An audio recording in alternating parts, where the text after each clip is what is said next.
उद्धव जी कहते हैं, इसके बाद श्री कृष्ण अपने माता पिता देवकी वसुदेव को सुख पहुंचाने की इच्छा से बलदेव जी के साथ मथुरा पधारे और उन्होंने शत्रु समुदाय के स्वामी कंस को ऊंचे सिंहासन से नीचे पटक कर तथा उसके प्राण लेकर उसकी लाश को बड़े जोर से पृथ्वी पर घसीटा।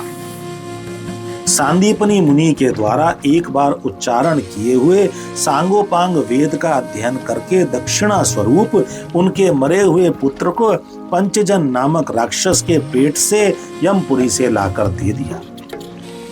भीष्मक नंदिनी रुक्मणी के सौंदर्य से अथवा रुक्मी के बुलाने से जो शिशुपाल और उसके सहायक वहां आए हुए थे, उनके सिर पर पैर रखकर गांधर्व विधि के द्वारा विवाह करने के लिए अपनी नित्य संगिनी रुक्मणी को वे वैसे ही हरण कर लाए जैसे गरुण अमृत कलश को ले आए। स्वयंवर में 7 बिना नथे हुए बैलों को नाथ कर नाग्न जीती सत्या से विवाह किया। इस प्रकार मान भंग हो जाने पर मूर्ख राजाओं ने शस्त्र उठाकर राजकुमारी को छीनना चाहा। तब भगवान श्री कृष्ण ने स्वयं बिना घायल हुए अपने शस्त्रों से उन्हें मार डाला। भगवान विषयी पुरुषों की सी लीला करते हुए अपनी प्राण प्रिया सत्यभामा को प्रसन्न करने की इच्छा से उनके लिए स्वर्ग से कल्प वृक्ष उखाड़ लाए। उस समय इंद्र ने क्रोध से अंधे होकर अपने सैनिकों सहित उन पर आक्रमण कर दिया, क्योंकि वह निश्चय ही अपनी स्त्रियों का क्रीड़ा मृग बना हुआ है। अपने विशाल डील डोल से आकाश को भी ढक देने वाले अपने पुत्र भौमासुर को भगवान के हाथ से मरा हुआ देखकर पृथ्वी ने जब उनसे प्रार्थना की, तब उन्होंने भौमासुर के पुत्र भागदत्त को उसका बचा हुआ राज्य देकर उसके अंतःपुर में प्रवेश किया। वहां भौमासुर द्वारा हर कर लाई हुई बहुत सी राजकन्याएं थी। वे दीनबंधु श्री कृष्ण चंद्र को देखते ही खड़ी हो गई और सबने महान हर्ष, लज्जा एवं प्रेम पूर्ण चितवन से तत्काल ही भगवान को पति रूप में वर्ण कर लिया। तब भगवान ने अपनी निज शक्ति योग माया से उन ललनाओं के अनुरूप उतने ही रूप धारण कर उन सबका अलग अलग महलों में एक ही मुहूर्त में विधिवत पाणी ग्रहण किया। अपनी लीला का विस्तार करने के लिए उन्होंने उनमें से प्रत्येक के गर्भ से सभी गुणों में अपने ही समान 10-10 पुत्र उत्पन्न किए। जब काल यवन, जरासंध और शाल्वादी ने अपनी सेनाओं से मथुरा और द्वारकापुरी को घेरा, तब भगवान ने निज जनों को अपनी अलौकिक शक्ति देकर उन्हें स्वयं मरवाया था। शंबर, द्विविद, बाणासुर, मुर, बलवल तथा दंतवक्त्र आदि अन्य योद्धाओं में से भी किसी को उन्होंने स्वयं मारा था और किसी को दूसरों से मरवाया था। इसके बाद उन्होंने आपके भाई धृतराष्ट्र और पांडु के पुत्रों का पक्ष लेकर आए हुए राजाओं का भी संहार किया, जिनके सेना सहित कुरुक्षेत्र में पहुंचने पर पृथ्वी डगमगाने लगी थी।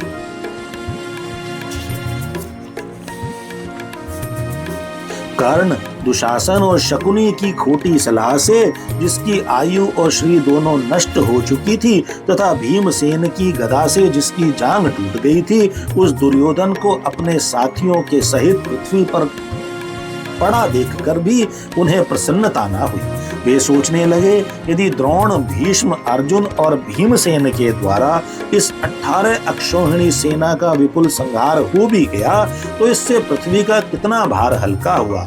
अभी तो मेरे अंश रूप प्रद्युम्न आदि के बल से बड़े हुए यादवों का दुसह दल बना ही हुआ है।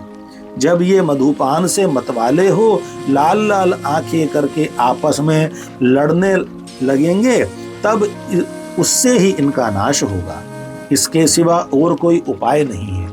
असल में मेरे संकल्प करने पर ये स्वयं ही अंतर्ध्यान हो जाएंगे। यूं सोचकर भगवान ने युधिष्ठिर को अपनी पैतृक राजगद्दी पर बैठाया और अपने सभी सगे संबंधियों को सत्पुरुषों का मार्ग दिखाकर आनंदित किया। उत्तरा के उदर में जो अभिमन्यु ने पुरुवंश का बीज स्थापित किया था, वह भी अश्वत्थामा के ब्रह्मास्त्र से नष्ट सा हो चुका था, किंतु भगवान ने उसे बचा लिया। उन्होंने धर्मराज युधिष्ठिर से 3 अश्वमेध यज्ञ करवाए और वे भी श्री कृष्ण के अनुगामी होकर अपने छोटे भाइयों की सहायता से पृथ्वी की रक्षा करते हुए बड़े आनंद से रहने लगे। विश्वात्मा श्री भगवान ने भी द्वारकापुरी में रहकर लोक और वेद की मर्यादा का पालन करते हुए सब प्रकार के भोग भोगे, किंतु सांख्य योग की स्थापना करने के लिए उनमें कभी आसक्त नहीं हुए। मधुर मुस्कान, स्नेहमयी चितवन, सुधामयी वाणी, निर्मल चरित्र तथा समस्त शोभा और सुंदरता के निवास अपने श्री विग्रह से लोक परलोक और विशेषतया यादवों को आनंदित किया तथा रात्रि में अपनी प्रियाओं के साथ क्षणिक अनुराग युक्त होकर समयोचित विहार किया और इस प्रकार उन्हें भी सुख दिया। इस तरह बहुत वर्षों तक विहार करते करते उन्हें गृहस्थ आश्रम संबंधी भोग सामग्रियों से वैराग्य हो गया। ये भोग सामग्रियां ईश्वर के अधीन हैं और जीव भी उन्हीं के अधीन है। जब योगेश्वर भगवान श्री कृष्ण को ही उनसे वैराग्य हो गया, तब भक्ति योग के द्वारा उनका अनुगमन करने वाला भक्त तो उन पर विश्वास ही कैसे करेगा। एक बार द्वारकापुरी में खेलते हुए यदुवंशी और भोजवंशी बालकों ने खेल खेल में कुछ मुनीश्वरों को चिढ़ा दिया। तब यादव कुल का नाश ही भगवान को अभीष्ट है, यह समझकर उन ऋषियों ने बालकों को शाप दे दिया। इसके कुछ ही महीने बाद भावी वश वृष्णि, भोज और अंधक वंशी यादव बड़े हर्ष से रथों पर चढ़कर प्रभास क्षेत्र को गए। वहां स्नान करके उन्होंने उस तीर्थ के जल से पितर, देवता और ऋषियों का तर्पण किया तथा ब्राह्मणों को श्रेष्ठ गौएं दी। उन्होंने सोना, चांदी, शैया, वस्त्र, मृग चर्म, कंबल, पालकी, रथ, हाथी, कन्याएं और ऐसी भूमि जिससे जीविका चल सके तथा नाना प्रकार के सरस अन्न भी भगवत दर्पण करके ब्राह्मणों को दिए। इसके पश्चात गौ और ब्राह्मणों के लिए ही प्राण धारण करने वाले उन वीरों ने पृथ्वी पर सिर टेक कर उन्हें प्रणाम किया।